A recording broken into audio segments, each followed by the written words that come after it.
Morning dear student. दोस्तों, आप सभी का फिर से स्वागत है आपके अपने channel study with Deepak sir. आज आपके लिए जो वीडियो हम लेकर आए हैं, उस वीडियो में आज हम जानेंगे मैथ्स के कुछ नए कॉन्सेप्ट। जैसे आप जानते हैं, हमारा जो मैथ्स का टॉपिक चल रहा था, मैथ्स में कंपटीशन मैथ्स को लेकर जो टॉपिक चल रहा था, वो टॉपिक था परसेंटेज, प्रतिशत। उस टॉपिक में हमने 2 या 3 वीडियो आपके लिए प्रोवाइड कराई गई है, जिसमें जितनी अच्छी कोशिश हो सकती है मेरे से, मैंने उतने अच्छे कॉन्सेप्ट आपको देकर और उन टॉपिक्स को अच्छे तरीके से क्लियर कराने की कोशिश की।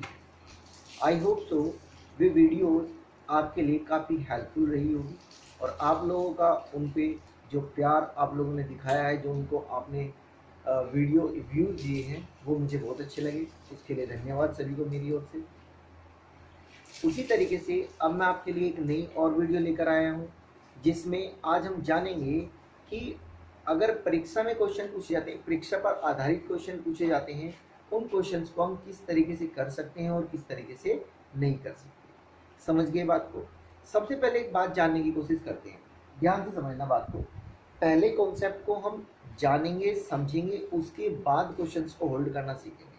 और देखना, मेरा आप लोगों से ये वादा है कि ये कॉन्सेप्ट भी आपके लिए बहुत हेल्पफुल रहेगा। बहुत इजी कॉन्सेप्ट है और बहुत ज़्यादा ही हेल्पफुल है। एक बार ध्यान से मान के चलो, एक स्टूडेंट को 36% चाहिए थे पास होने के लिए। ये कितना है? ये उसके पासिंग मार्क्स है, परसेंट। इसमें परसेंट। किसी स्टूडेंट को पास होने के लिए 36 मार्क्स चाहिए थे पास होने के लिए। अब ये उसकी डेडलाइन है, मतलब आप ये कह सकते हो ये इसकी वो क्रॉसिंग लाइन है, ये वो बॉर्डर है कि अगर उसे मिनिमम इतने मार्क्स मिल जाए तो वो पास हो जाएगा। इससे ऊपर कितने आ जाए पास ही होगा, लेकिन मिनिमम 36 चाहिए उसको पास होने के लिए। अब आप एक बात देखो, उस स्टूडेंट को कितने मार्क्स मिले? मान के चलो उस स्टूडेंट को 24% मार्क्स। कितने स्टूडेंट मिले बेटा? 24% मार्क्स उसको मिल गए। अब जब उसे 24% मार्क्स मिले, आप ये देख रहे हैं आराम से कि 36% पे वो पास होना था, 24% उसको मार्क्स मिले हैं, तो इसका मतलब वो पास तो हुआ नहीं होगा, फेल हुआ होगा, ऑब्वियसली बात है। तो अब वो हो गया फेल, अब हो गया वो फेल। आपसे क्वेश्चन में फिर वो कहता है कि यहाँ तो इतने मार्क्स वो लेकर फेल हो गया, लेकिन एक्चुअल में मार्किंग में, वैल्यू में कितने में फेल हुआ है? तो वो वैल्यू में फेल हुआ है, मान के चलो उसे 24 मार्क्स से फेल हो गया। ध्यान से समझना बात को, कितने से फेल हो गया? 24 मार्क्स से फेल हो गया। मैंने स्टार्टिंग में आपको बताया था, आपको 2 ही चीज में होगी बात, या तो वैल्यू टू आपका परसेंट और परसेंट टू वैल्यू। यहां बस क्वेश्चन में इतना ही हेरफेर किया गया है। उसने कहा है कि अगर एक स्टूडेंट 24% मार्क्स पाता है किसी परीक्षा में, और 24 मार्क्स से, अदरवाइज कुछ और भी बोल सकता है value, it's a random value, वो 24 मार्क्स से फेल हो जाता है। कितने मार्क्स से फेल हो जाता है? 24 मार्क्स से फेल हो जाता है। तो आपसे क्या क्या पूछ सकता है एग्जाम में? आपसे वो पूछ सकता है टोटल मार्क्स कितने हो सकते हैं, आपसे वो पूछ सकता है टोटल मार्क्स कितने होंगे, जिसे हिंदी में बोलेंगे पूर्णांक। जिसे हिंदी में क्या बोलेंगे बेटा? पूर्णांक बोलेंगे। आपसे बात पूछ सकता है कि मिनिमम पासिंग मार्क्स कितने होंगे। अगर वो आपसे बोले कि मिनिमम पासिंग मार्क्स कितने होंगे, ये क्वेश्चन पूछने के तरीके। या आपसे पूछ सकता है कि उसने कितने मार्क्स लिए, उसने कितने मार्क्स किए, यानी कि कितने मार्क्स गेट किए, कितने मार्क्स प्राप्त। ध्यान समझना बात को। अब जब ऐसी स्थिति दी हो, उसे बच्चे को, उस लड़के को, स्टूडेंट को यहाँ पहुंचना था, लेकिन वो ले पाया कितने? 24%।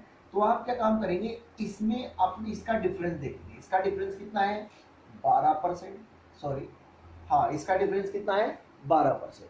कितना डिफरेंस है इसका? 12%। अब हमें पता चला कि अगर उसे 12% और मार्क्स मिलते तो वो पास हो जाता। अगर उसे 12% और मार्क्स मिलते तो वो पास हो जाता। इसका मतलब ये भी कह सकते हैं, ये तो यहां से देखा मैंने कि 12% और मिल जाए तो यहां पहुंच जाएगा।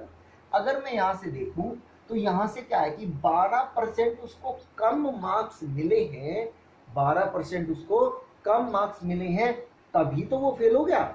ये परसेंट में हो गया, परसेंट में कितना? 12% कम। लेकिन वैल्यू में कितना कह रहा है वो, वैल्यू में कह रहा है वो 24 मार्क्स। वैल्यू में कितना कह रहा है 24 मार्क्स। इसका मतलब ये कि अगर 12% 24 मार्क्स के बराबर है तो हर एक चीज स्टार्टिंग में 100% होती है। तो ये हो जाएगा 24/12 इंटू 100। मैंने आपको बताया था पहली वीडियो में, एक मैंने बात बोली थी आपको कि आस्क से मल्टीप्लाई गिवन से डिवाइड, आस्क से मल्टीप्लाई गिवन से डिवाइड, मैंने ये कर दिया। और जब आप इसे कैंसिल आउट करते हैं तो दोस्तों इसका आता है 200 मार्क्स। इसका मतलब उसके अंदर जो टोटल मार्क्स थे वो कितने मार्क्स थे, इसमें थे 200 मार्क्स। अब अगर वो कहता है कि पासिंग मार्क्स कितने होंगे, पासिंग मार्क्स इसका 36% देख लो कितना होता है। इसका 36% बैठता है, 30% हो गया इसका 60, 5% हो गया इसका 5, 1% हो गया इसका 2, यानी कि 12।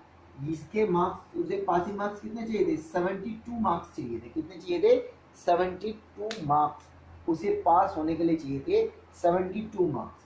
अब उसमें मिले कितने उसको, उसको मिले कितने, तो ये हो जाएगा आपका 40 और 4 और लेना है 8। इसका मतलब उसको 48 मार्क्स मिले। समझ रहे हैं बच्चों, उसको कितने मार्क्स मिले, 48 मार्क्स मिले। ये था आज का कॉन्सेप्ट। इस कॉन्सेप्ट के बाद अब हम कुछ क्वेश्चंस देखते हैं। अब हम कुछ क्वेश्चन देखते हैं। क्वेश्चन मैं आपको बता दूं, क्वेश्चन आपको जो अभी मिलेंगे वो स्क्रीन पर साइड में आपको दिखने को मिल जाएंगे। आप चाहे तो उसे एक बार नोट कर ले या फिर आप उसको क्या कर ले, स्क्रीनशॉट कर ले। और स्क्रीनशॉट करने के बाद मैं 1 बाय 1 करके एक एक क्वेश्चन को समझाना शुरू करूंगा। ठीक है, इतनी बात समझ में आ गई। चलिए, तो दिखाई दे रहा होगा साइड में आपको, क्वेश्चन दिख रहे होंगे।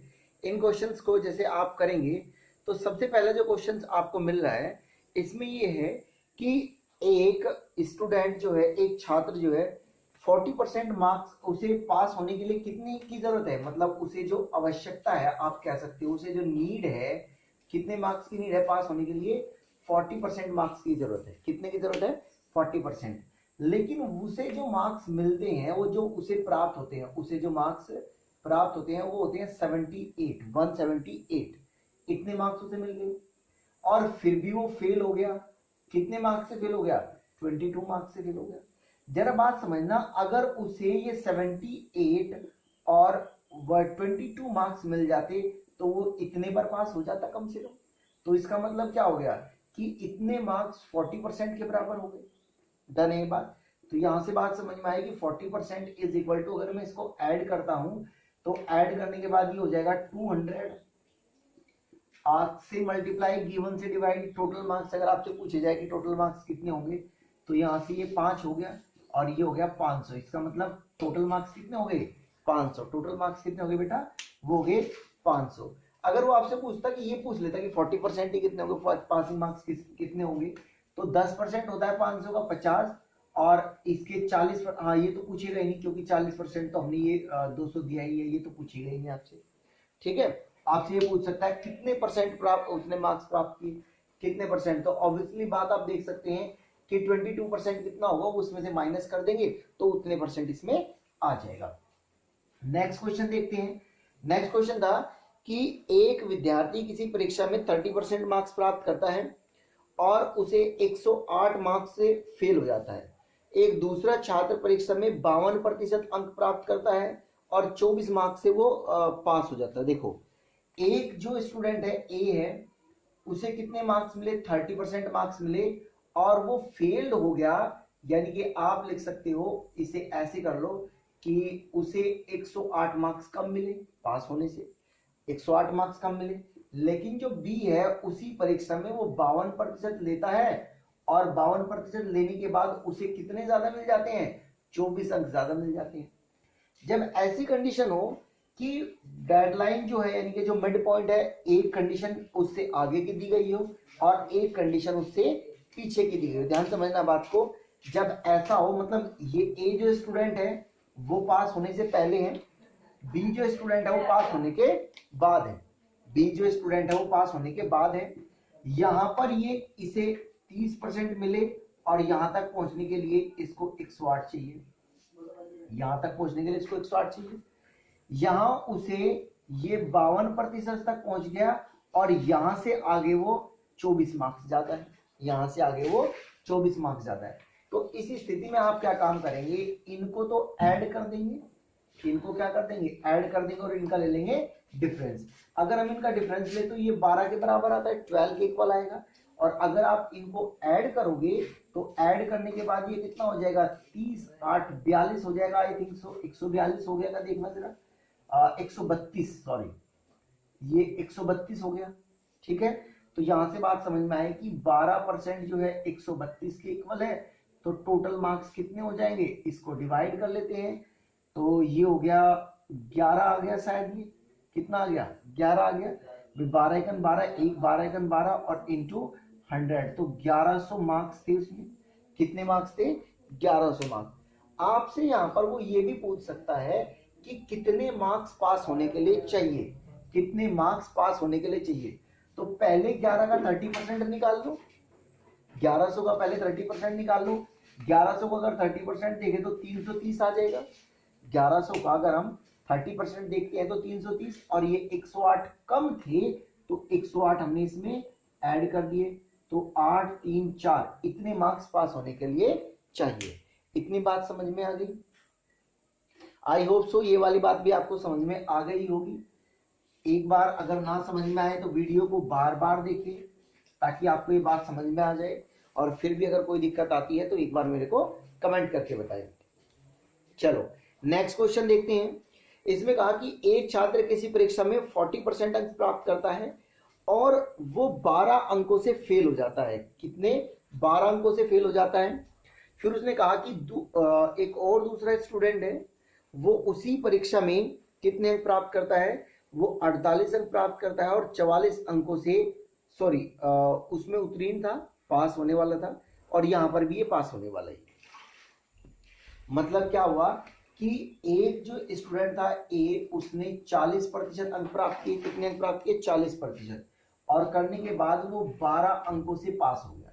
दूसरा उसी परीक्षा में एक स्टूडेंट है, एक और स्टूडेंट है दूसरा, उसने कितने अंक प्राप्त किए, 48% अंक प्राप्त किए, और वो कितने से पास हो गया, वो हो गया 44 अंकों से पास हो गया। कितने अंकों से पास हो गया, 44।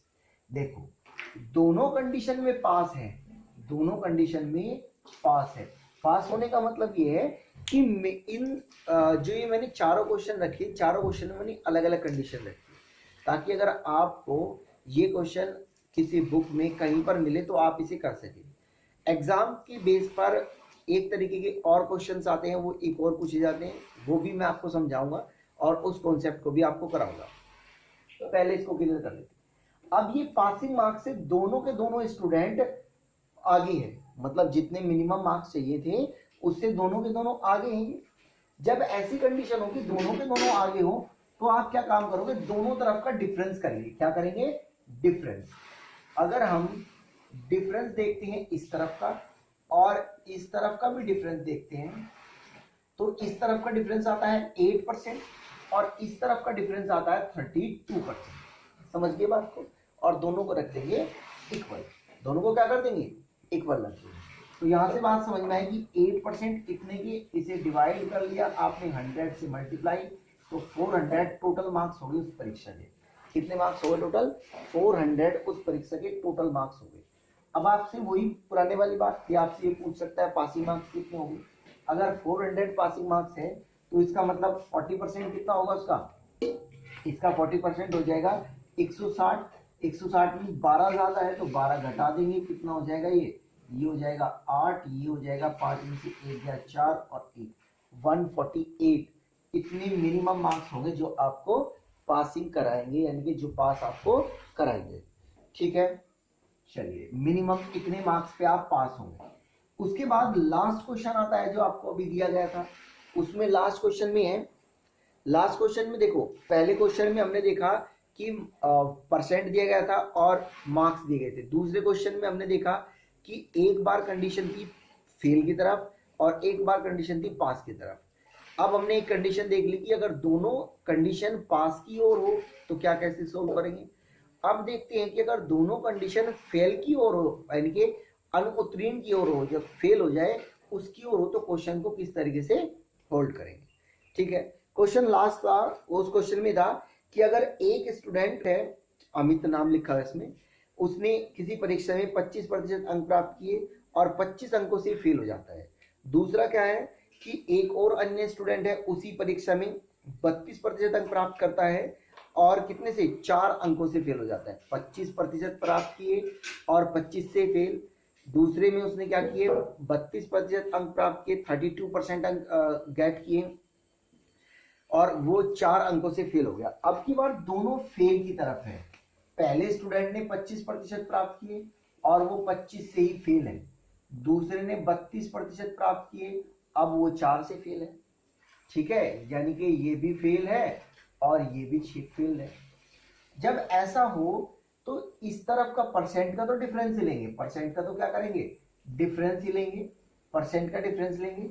अब यहां इस कंडीशन में भी डिफरेंस लेंगे, इस कंडीशन में भी डिफरेंस लेंगे। अगर किसी को ये लाइन, ये बात समझ में नहीं आ रही है तो मैं एक डेडलाइन, मतलब एक टाइम लाइन बनाकर समझाता हूँ। मान के चलो ये परसेंट था, इतने पर पास होना था कोई स्टूडेंट, इतने पर पास होता है। मैं यहां खड़ा हूं, ए यहां खड़ा है ए, ठीक है, उसने ये अंक प्राप्त किए 25%, अब ए यहां पर है और इतने ये है 25% जिनसे वो फेल हो। बी भी वहीं से शुरू हुआ, उसने 32% अंक प्राप्त किए, ये 32% अंक प्राप्त किए, डी यहां पहुंच गया और अब वो 4 पीछे है, अब वो 4 पीछे है। अगर मैं यहां से देखूं इसकी कंडीशन, इसके इक्वल करूं तो देखना, जब उसने इस 25 से बढ़कर कितने ले लिए, 7% बढ़ाए, तो यहां देखना 21 अंक ज्यादा मिल गए ना, यहां 21 अंक ज्यादा मिल गए ना भाई। देखो अगर ये इसके बराबर यहां किया जाए, ये इसके इक्वल यहां करे और ये इसके इक्वल यहां करे, तो यहां तो ये देखने के बाद इसका मतलब इस वाले रीजन में उसने कितने अंक प्राप्त किए, इस वाले रीजन में उसने 21 अंक ले लिए, इसमें कितने ले लिए, 21 अंक। बस यही टाइमलाइन है इसकी, और टाइमलाइन से समझ गए होंगे आप बात ये। अब चलते हैं आपको इसको लेकर, आपको टाइमलाइन वगैरह नहीं करनी, एग्जाम में आपको आंसर देना होता है तो जल्द से जल्द करें। तो ये हो जाएगा 7% और यहाँ ये आ जाएगा 21%, तो 7 इंटू 100, ये कितना आ जाएगा, टोटल मार्क्स आ जाएंगे डियर 300 मार्क्स। कितने आ जाएंगे, 300। अब अगर आपसे वो पूछे कि कितने परसेंट इसके पासिंग मार्क्स चाहिए थे, टोटल मिनिमम कितने परसेंट, सॉरी मिनिमम कितने मार्क्स या मिनिमम कितने परसेंट चाहिए थे, तो देख लीजिए आप 25 है, 25% 25 अंक निकाल लो या 25% अंक निकाल लो, कितने होते हैं 25% अगर देखें तो 30 60 15 75 अंक जो हो जाएंगे वो इतने होंगे और प्लस 25 और चाहिए, तो इसका मतलब वो 100 मार्क्स पे पास होगा। कितने मार्क्स पर पास होगा, 100 मार्क्स पे पास होगा। ये तो थे ये चारों क्वेश्चन जो इसके। नेक्स्ट, अब इसका जो बी पार्ट है यानी कि टाइप बी है, इसी परीक्षा पर आधारित क्वेश्चनों का एक और जो टाइप बी है उसको एक बार समझने की कोशिश करते हैं बड़े आराम से। ठीक है, एक बार उसको समझने की कोशिश करते हैं कि किस तरीके से होगा, किस तरीके से। एक्चुअल में कंडीशन समझो आप। कंडीशन ये है कि एक परीक्षा में बैठे हुए हम या एक क्लास में है, क्लास में हमने कहा कि कुछ स्टूडेंट ऐसे हैं जो इंग्लिश में फेल है, या मान के चलो 40 स्टूडेंट ऐसे हैं जो इंग्लिश में फेल है और 40 स्टूडेंट ऐसे हैं जो हिंदी में फेल है। फिर आपसे कहा गया कि 40 स्टूडेंट ही ऐसे हैं जो उसके अंदर किसमें, दोनों सब्जेक्ट में फेल है, लेकिन परीक्षा में स्टूडेंट ही 20 है, ओ सॉरी परीक्षा में स्टूडेंट ही कितने हैं, 100 है, परीक्षा में स्टूडेंट ही 100 है। यहाँ पर जो कंडीशन में ये दे रहा हूँ, इसमें अगर हम देखें तो परीक्षा में, चलो ये टोटल मार्क्स हटा लेते हैं फिलहाल के लिए। अगर हम ये देखें कि कितने स्टूडेंट हो गए, तो 40 इंग्लिश वाले, 40 हिंदी वाले और 40 दोनों में, तो इसका मतलब 120 स्टूडेंट होने चाहिए। यहाँ पर डाटा फ्लक्चुएट करता है।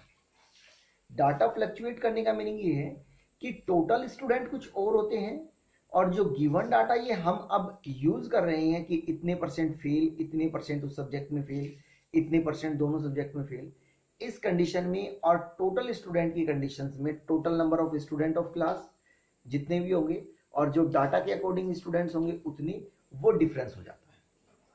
इसे कहते हैं फ्लक्चुएशन डाटा। जब फ्लक्चुएट डाटा करे तो हमें क्या कंडीशन करनी चाहिए, हमें क्या कंडीशन करनी चाहिए। जैसे मान के चलो एक आपसे क्वेश्चन बोला कि किसी परीक्षा में इंग्लिश में, किसमें, इंग्लिश में फेल होने वाले जो स्टूडेंट है वो 40% है। फेल होने वाले स्टूडेंट कितने हैं? 40%। अगर कहा जाए कि हिंदी में जो फेल होने वाले स्टूडेंट है, हिंदी में जो फेल्ड स्टूडेंट है वो 30% है। कितने हो गए? 30%। अब उसने कहा कि बोथ सब्जेक्ट, कितने में? बोथ सब्जेक्ट, दोनों सब्जेक्ट में फेल होने वाले जो स्टूडेंट है वो 25%। कितने हो गए? 25%। आपसे उसने बोला कि कितने स्टूडेंट ऐसे होंगे जो पास होंगे। देखना ध्यान से, डाटा दिया है आपको फेल का, दोनों डाटा, तीनों डाटा फेल के दिए, लेकिन उसने आपसे डाटा पूछा है पास का। उसने आपसे डाटा किसका पूछा है? पास का, कि पास होने वाले स्टूडेंट कितने होंगे, पास होने वाले स्टूडेंट कितने होंगे। तो आपको ऐसी कंडीशन में करना क्या है, आप क्या काम करेंगे, इसके लिए मैं फॉर्मूला भी बता दूंगा, लेकिन फॉर्मूला याद कब तक करोगे? फॉर्मूला नहीं, आप कंडीशन समझो। जो फेल वाले कंडीशन थी उनको ऐड कर देंगे, यानी कि 40 + 30 कितना हो गया? 70। और जो दोनों में डाटा फ्लक्चुएट कर रहा है उसको माइनस कर देंगे, उसको माइनस कर। उसको जब आपने माइनस कर दिया तो 70 में से 25 जाकर कितने बचते हैं? तो 5 यहां रह गए और 4 ये गए, 45%। इसका मतलब ये हुआ कि ओवरऑल जो स्टूडेंट फेल हुए हैं वो कितने फेल हुए हैं? 45%। ठीक है, यहां से जो ये आया है, ये आया है ओवरऑल फेल्ड स्टूडेंट। क्या है ये? ओवरऑल फेल्ड स्टूडेंट्स, ये ओवरऑल फेल्ड स्टूडेंट आए हैं। लेकिन उसने तो पास पूछा है कि पास कितने हैं। स्टार्टिंग में हर एक चीज 100% होती है, तो स्टार्टिंग में हर एक चीज 100%, तो जी ये 45% आया है बच्चा, आप इसे इस 100 में से माइनस कर देंगे तो ये आ जाएगा 55%। कितना आ जाएगा? 55%। 45% स्टूडेंट ऐसे होंगे जो पास स्टूडेंट होंगे। ठीक है, यानी कि जो पास हुए हैं ओवरऑल हर तरीके से, दोनों सब्जेक्ट में, एक सब्जेक्ट में जितने भी टोटल परसेंट पास स्टूडेंट है वो इस तरीके से। ठीक है, दूसरी बात ये, एक तो ये कॉन्सेप्ट हो गया। इस कॉन्सेप्ट के बाद अब हम आपको प्रोवाइड कराएंगे जो वोटिंग वाले होते हैं कि वोट में इतने वोट से, एक ट्री मेथड प्रोवाइड कराएंगे। अभी आपको एक दो वीडियो और मिलेगी इसकी, उस वीडियोस में मैं कोशिश करूंगा कि आपको इस चैप्टर की जो मेन टॉपिक्स है या इस चैप्टर के मेन जो कॉन्सेप्ट्स हैं वो क्लियर कराने की कोशिश पूरी रहेगी। ठीक है, धन्यवाद। और अगर आपको मेरी वीडियो से कुछ फ़ायदा हो रहा है तो प्लीज़ लाइक, शेयर और सब्सक्राइब ज़रूर करें। धन्यवाद।